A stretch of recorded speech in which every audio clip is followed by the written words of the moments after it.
번호 1. 잘 알려지지 않은 온두라스의 흥미로운 이야기들. 오늘날 온두라스라는 이름은 짧고 익숙하게 들리지만 과거 이 중미 국가는 숨이 찰 정도로 긴 공식 명칭을 사용했던 적이 있다.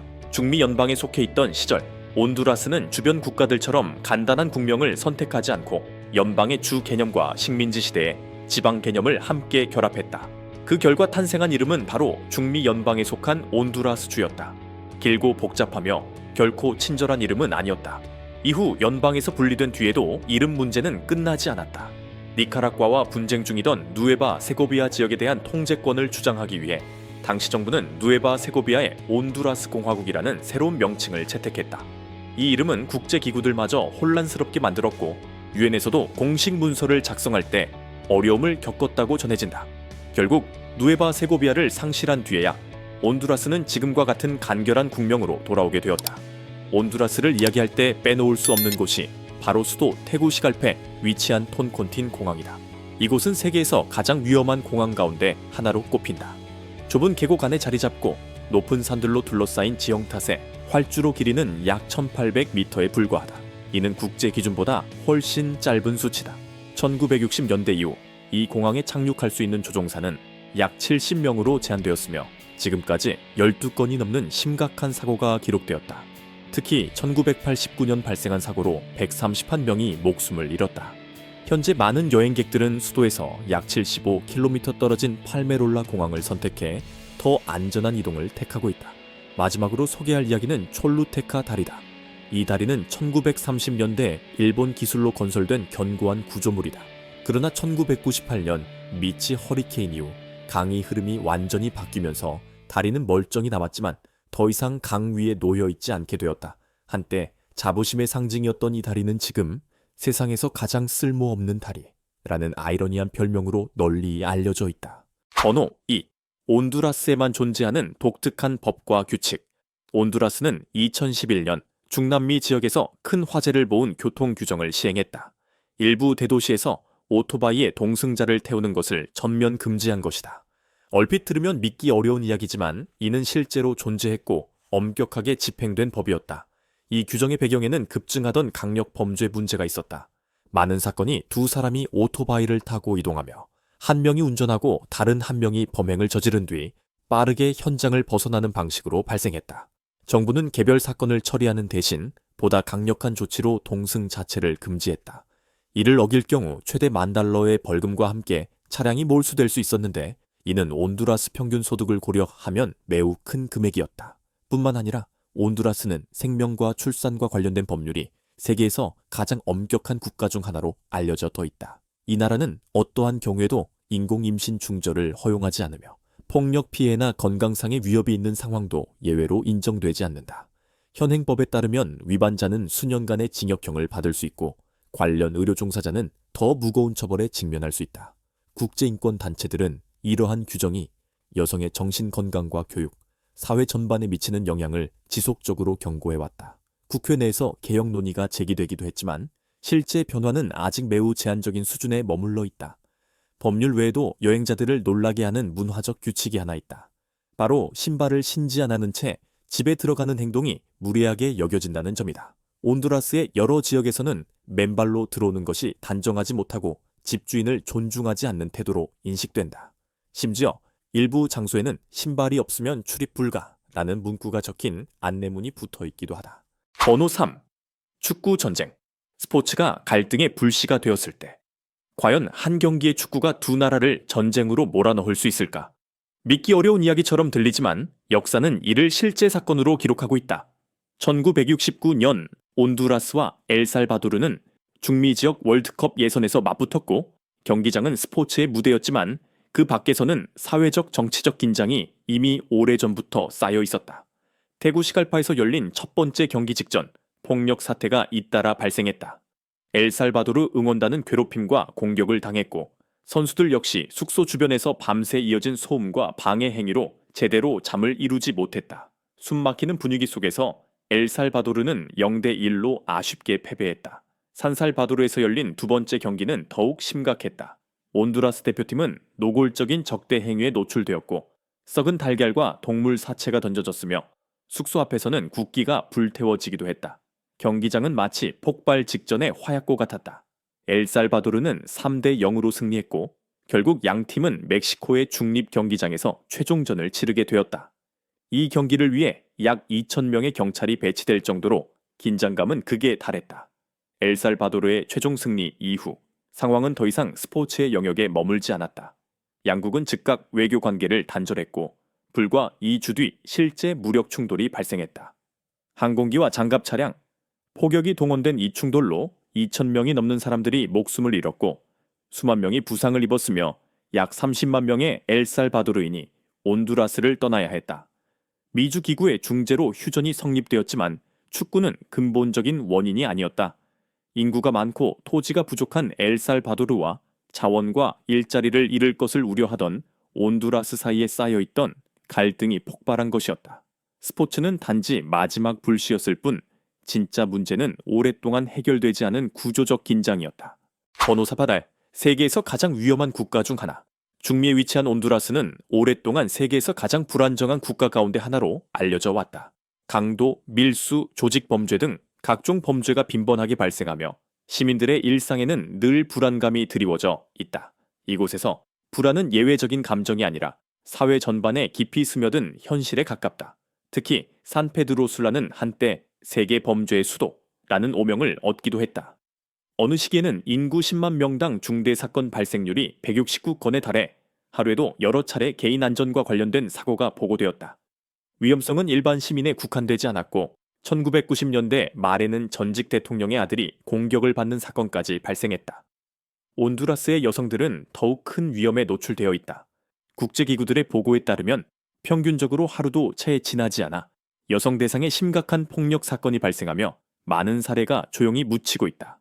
이로 인해 여성 여행객들은 혼자 이동하기보다는 동행과 함께 움직이고 한적한 지역을 피하며 단정한 복장을 유지할 것을 권고받는다. 가장 충격적인 부분은 산페드로술라의 교도소 시스템이다. 내부에서는 교도관의 직접적인 통제가 거의 없으며 수감자들이 생활 전반을 자율적으로 운영한다. 물품 거래와 질서 유지, 심지어 소규모 상업 활동까지 이루어지고 일부 수감자는 가족과 함께 생활하거나 반려동물을 기르기도 한다. 수감 환경은 개인의 경제적 여건에 따라 선택할 수 있어 단체 공간부터 호텔과 유사한 독립구역까지 다양하다. 각자 자신의 열쇠를 소지하지만 한 가지 공통점은 누구도 그곳을 벗어날 수 없다는 사실이다. 번호 5. 온두라스의 이색적인 교환 관습. 온두라스 북서부의 일부 외딴 산악 지역에서는 과거의 결혼이 신성한 결속으로 여겨지기보다는 오래된 교환 관행의 하나처럼 인식되던 시기가 있었다. 이 지역에는 흔히 배우자 교환 장터로 불리는 논란의 관습이 존재했는데 일부 남성들이 배우자를 데려와 교환하거나 양도하고 심지어 재산처럼 가치를 매기기도 했다. 이러한 모임에 등장한 여성들 가운데에는 정식 배우자도 있었고 이전에 이미 교환을 겪은 경우도 있었다. 그들의 가치는 때로는 몇 자루의 식량, 가축 몇 마리 혹은 간단한 생활용품으로 환산되곤 했다. 이러한 교환이 주기적으로 반복되면서 일부 아이들은 자신의 가족적 뿌리에 대해 혼란 속에서 성장해야 했다. 연구자들에 따르면 이 관습은 식민지 시대에서 비롯되었다고 전해진다. 당시 여성은 재산을 소유할 권리가 없었고 결혼은 권리 이전의 수단처럼 취급되었다. 지난 세기 말에 이루어진 한 조사에서는 일부 산악지역에서 이 관습에 관여한 남성의 비율이 결코 낮지 않았다는 결과도 보고되었다. 사회적 압력이 커지자 온두라스 정부는 여러 차례 개입에 나섰다. 2007년 이후 이러한 형태의 모임은 엄격히 제한되었고 혼인과 출생 등록을 제도적으로 정비하기 위한 규정도 함께 시행되었다. 그럼에도 여파는 완전히 사라지지 않았다. 오늘날까지도 온두라스는 중미 지역에서 미등록 혼인 비율이 높은 국가 가운데 하나로 꼽힌다. 이는 결혼이 거래의 대상으로 인식될 때 인간적인 핵심 가치가 시간이 흐르며 쉽게 약화될 수 있음을 보여준다. 번호 6. 격변과 갈등으로 얼룩진 온두라스의 역사. 유럽인의 발길이 닿기 이전 오늘날의 온두라스 지역은 마야 문명의 찬란한 중심지 가운데 하나였다. 코파는 천문 지식과 신앙, 그리고 뛰어난 조각 예술이 집약된 문화적 심장으로 여겨졌다. 정교한 석조 부조와 복잡한 상형 문자는 당시의 영광을 오늘날까지 전하고 있다. 그러나 마야 문명이 쇠퇴한 이후 이 지역은 통합된 권력 없이 여러 부족 공동체로 흩어져 살아가게 되었다.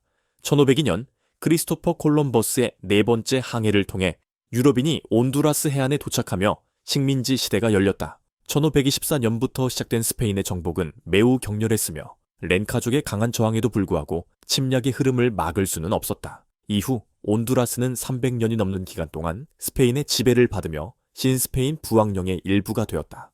1821년 독립을 이룬 뒤 온두라스는 중미 연방에 합류했지만 미성숙한 연합은 내부 갈등으로 곧 붕괴되었다. 이후 이 나라는 수많은 쿠데타와 봉기, 정치적 불안 속에서 정권 교체를 반복했다.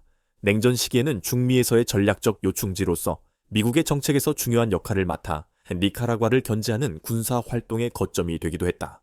1990년대에 들어 민주적 체제로 전환했지만 빈곤과 사회적 격차는 많은 청년들을 폭력적인 범죄 조직으로 몰아넣었다. 그 결과 온두라스는 한때 세계에서 가장 위험한 국가 가운데 하나로 분류되었고 수많은 사람들이 더 나은 삶을 찾아 고향을 떠나야 했다.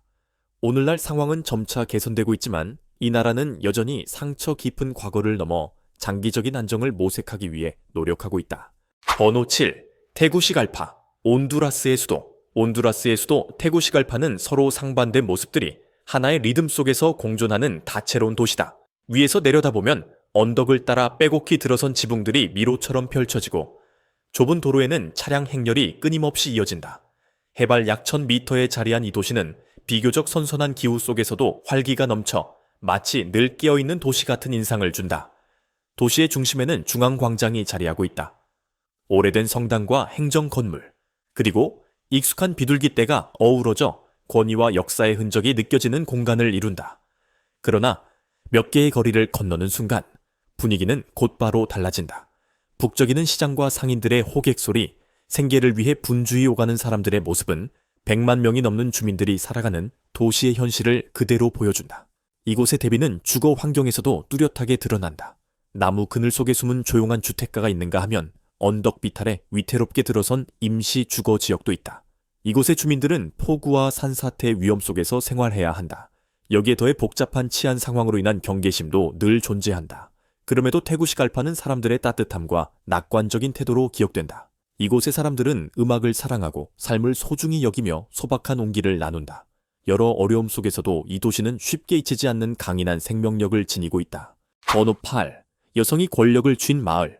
온두라스의 카리브 해안선을 따라가다 보면 가리푸나라고 불리는 독특한 공동체를 만날 수 있다.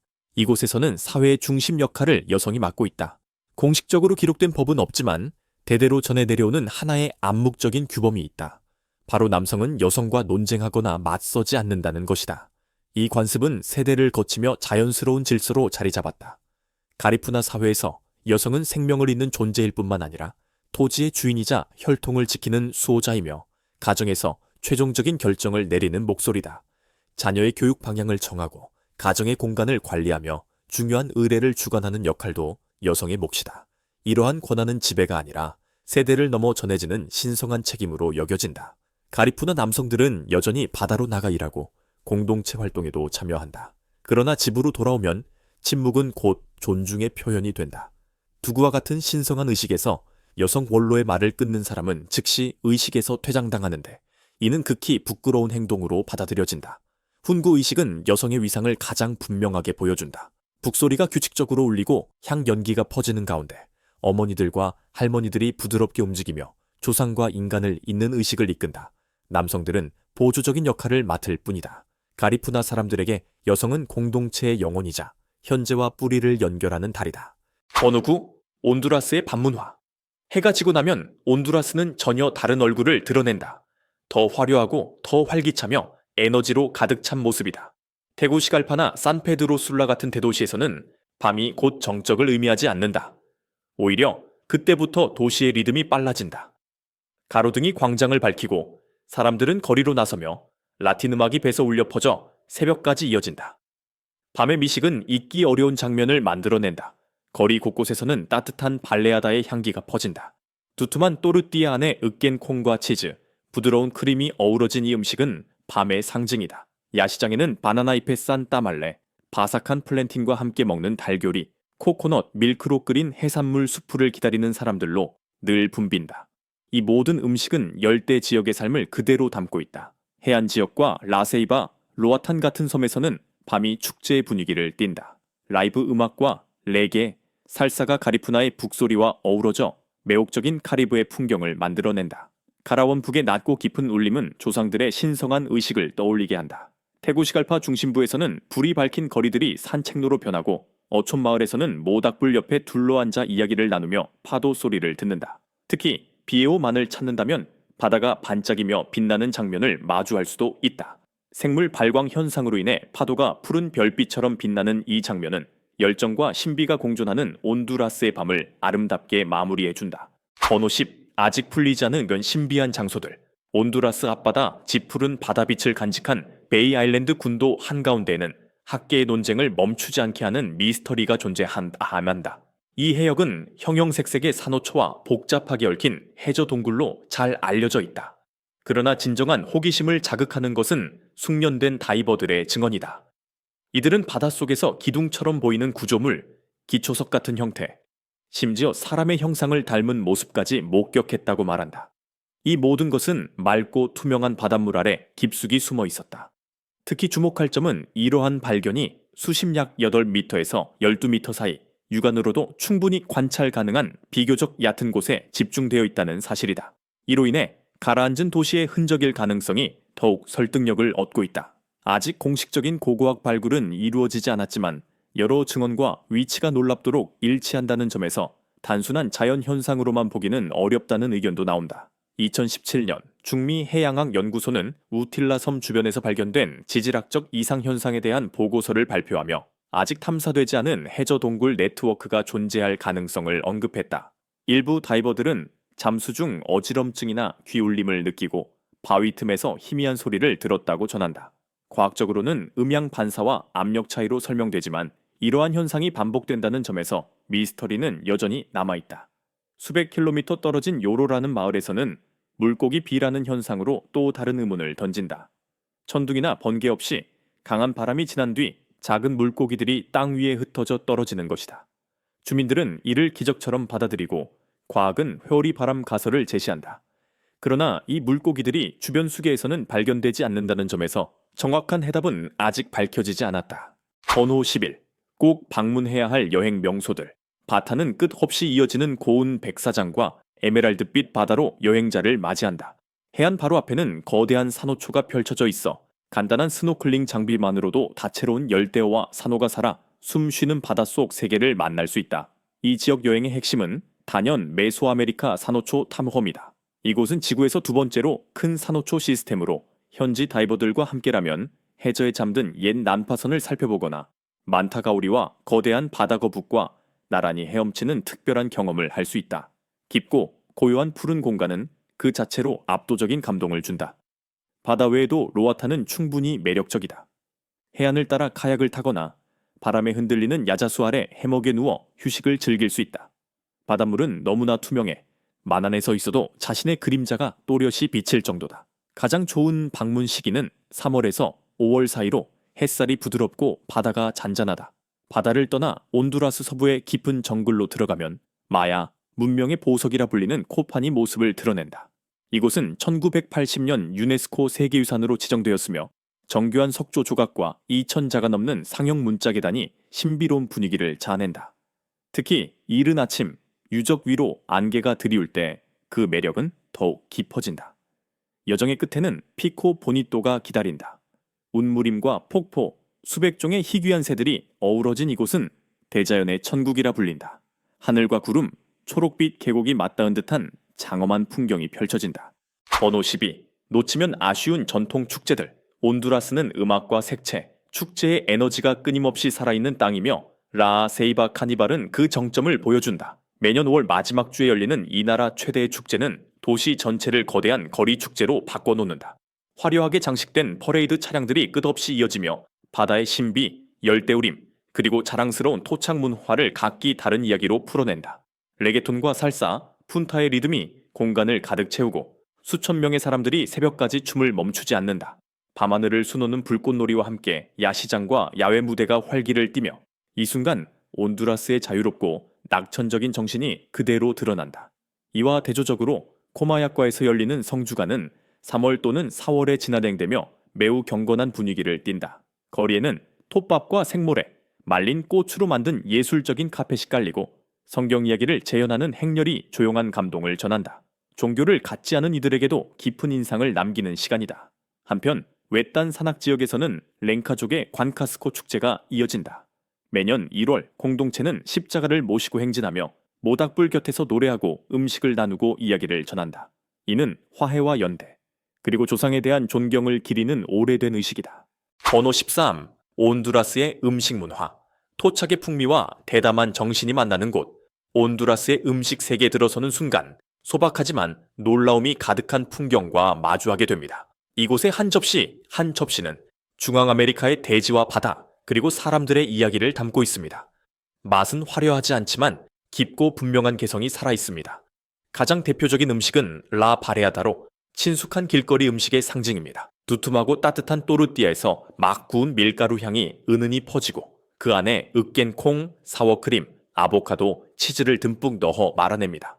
여기에 달걀 프라이나 노릇하게 튀긴 플랜틴을 더하면 소박한 음식이 든든하고 포근한 한 끼로 완성되어 아주 온두라스다운 매력을 전합니다. 새로운 맛을 찾는 이들에게는 카리브해 소라 수프가 잊지 못할 경험을 선사합니다. 코코넛 밀크에 향긋한 허브, 풋바나나, 말랑가를 넣어 끓여내 고소하면서도 은은한 단맛이 어우러집니다. 쫄깃한 소라살과 부드럽고 농밀한 국물이 만나 낯설면서도 계속 끌리는 맛을 만들어냅니다. 폴로콘 타다스는 완벽한 균형으로 사랑받습니다. 바삭하게 튀긴 달걀, 얇게 썬 플랜틴 튀김, 새콤달콤한 양배추 샐러드, 양파와 당근이 어우러져 바삭함과 고소함, 산뜻함이 조화를 이룹니다. 올란초 지역에서는 토마토, 양파, 피망과 함께 조리한 지역 전통 요리가 일상적으로 즐겨집니다. 이 음식은 영양을 중시하는 식문화와 오랜 민간의 경험이 반영된 것으로 알려져 있습니다. 여정의 끝에는 황금빛 엠파나다가 기다립니다. 바삭한 옥수수 반죽 안에 고기 스튜, 감자, 당근이 가득 들어있어 소박하지만 오래도록 기억에 남습니다. 번호 14. 온두라스를 방문하는 여행자를 위한 중요한 유예사항. 온두라스는 거칠고 순수한 아름다움으로 매혹적이지만 여행을 원활하게 진행하려면 철저한 준비와 꾸준한 주의가 필요합니다. 특히 테구시갈파, 산페드로술라, 로아탄 섬처럼 사람이 많이 모이는 지역에서는 더욱 신중해야 합니다. 일부 사람들은 가이드, 택시기사, 숙소 직원으로 가장에 접근한 뒤 과도하게 비싼 상점이나 서비스를 안내하는 경우가 있습니다. 사전 안내 없이 가격을 지불해 평범한 기념품에 큰 비용을 치른 사례도 보고된 바 있습니다. 위험을 줄이기 위해 출처가 분명하지 않은 도움은 정중히 거절하고 투어 이동 각종 서비스는 공식 웹사이트나 인증된 업체를 통해 예약하는 것이 좋습니다. 결제 전에는 제공자의 연락처와 주소를 반드시 확인하세요. 야간 이동 시에는 한적한 곳에서 혼자 다니지 않는 것이 바람직합니다. 호텔을 통해 신뢰할 수 있는 택시를 호출하거나 널리 사용되는 호출 앱을 이용하세요. 또한 외출 시에는 눈에 띄는 장신구, 고가의 시계, 크고 무거운 카메라는 피하는 것이 안전합니다. 짐은 가볍게 정리하고 잠금 장치가 있는 가방을 사용하며 현금과 서류는 여러 칸에 나누어 보관하세요. 여권 원본은 숙소의 안전함에 보관하고 외출 시에는 사본만 지참하는 것이 좋습니다. 마지막으로 열대기후 특성상 모기로 인한 질환 위험이 있을 수 있습니다. 출발 전 예방 접종을 준비하고 모기 기피제를 챙기며 특히 숲이나 습한 지역을 해질녘에 방문할 때는 긴 옷과 닫힌 신발을 착용하세요. 번호 15. 온두라스의 생활비. 카리브해의 푸른 바다와 끝없이 이어진 열대 산맥 사이에 자리한 중앙아메리카의 나라 온두라스를 방문하거나 장기 거주까지 고려하고 있다면 생활비를 미리 파악하는 것은 매우 중요한 준비 단계입니다. 테구시갈파나 산페드로술라 같은 대도시에서는 지역과 생활 방식에 따라 지출 수준이 뚜렷하게 달라집니다. 도심에 위치한 침실 한 개, 아파트의 월세는 보통 400달러에서 550달러 선입니다. 반면 비교적 조용한 외곽 지역을 선택하면 월 200에서 300달러 정도로도 전기와 수도를 포함한 기본적인 생활 여건을 충분히 갖출 수 있어 외국인에게도 부담이 적습니다. 온두라스의 교통 시스템은 최첨단은 아니지만 일상적인 이동에는 무리가 없습니다. 미니버스, 일명 라피디토스는 요금이 매우 저렴해 한 번 이용하는데 약 0.4달러에서 0.7달러 정도면 충분합니다. 일반 택시나 인드라이버 같은 호출 앱은 더 안심하고 이용할 수 있으며 짧은 거리 기준 2달러에서 3달러 정도의 비용이 듭니다. 로아탄 섬이나 라티그라 국립공원처럼 먼 지역을 둘러보고 싶다면 자가 운전 차량을 하루 30에서 40달러 선으로 빌릴 수 있으며 연료비는 별도입니다. 현지 음식은 소박하면서도 접근성이 좋습니다. 직접 요리를 할 경우 한 달 식비는 약 100달러 정도면 충분합니다. 서민적인 식당에서는 한 끼에 1.5달러에서 3달러 정도면 식사가 가능하고 중급 레스토랑에서는 메뉴 하나당 5달러에서 10달러 선입니다. 전반적으로 온두라스에서 비교적 여유 있게 생활하려면 한 달에 600에서 800달러 정도가 필요합니다. 절약을 중시한다면 450에서 500달러로도 무난하게 지낼 수 있으며 여행과 미식, 여가를 충분히 즐기고 싶다면 예산은 1000달러 이상까지 올라갈 수 있습니다.